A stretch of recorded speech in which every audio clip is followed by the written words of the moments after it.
అందరికీ నమస్కారం అండి. ఈ వీడియోలో టమాటాలతో కూర ఎలా చేయాలో చూద్దాం.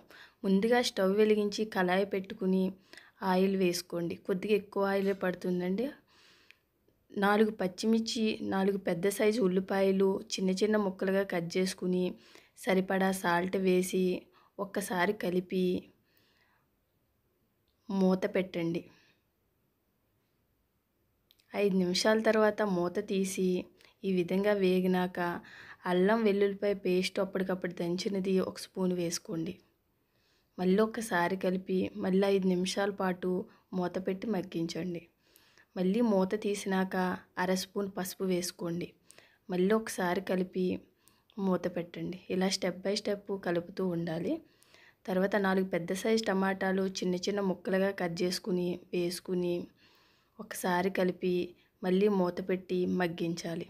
ఈ టమాటా కూర చాలా టేస్టీగా ఉంటుందండి. ఒకసారి తప్పకుండా ట్రై చేయండి. వాటర్ యూజ్ చేయని అవసరం లేదు. దీంట్లో 2 పెద్ద స్పూన్ల కారం వేసుకోండి. ఇది స్పైసీగా పుల్ల పుల్లగా చాలా బాగుంటుంది. మళ్ళీ ఒకసారి కలుపుకొని మూత పెట్టి మగ్గించాలి. ఇప్పుడు పూర్తిగా సిమ్లో పెట్టుకోండి. కూర దగ్గర పడుతుంది కాబట్టి మాడిపోకుండా ఉంటుంది. ఇందులో పెద్ద స్పూను ధనియాల పొడి వేసుకోండి. ఒకసారి కలుపుకొని మూత పెట్టండి.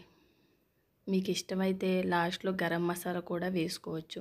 నేనైతే వేయలేదు. ఇలాగే చాలా టేస్ట్గా ఉంటుంది. ఇలా ఆయిల్ పైకి తేలుతుంది కదండి. ఇప్పుడు కూర రెడీ అయింది. దీంట్లో కొత్తిమీర వేసుకోండి. ఈ వీడియో మీకు నచ్చినట్లయితే లైక్, షేర్, సబ్స్క్రైబ్ తప్పకుండా చేసుకోండి. నా వీడియోలు చాలా చేశానండి. వీడియోలు నేను అవి కూడా చూడండి. Thank you for watching.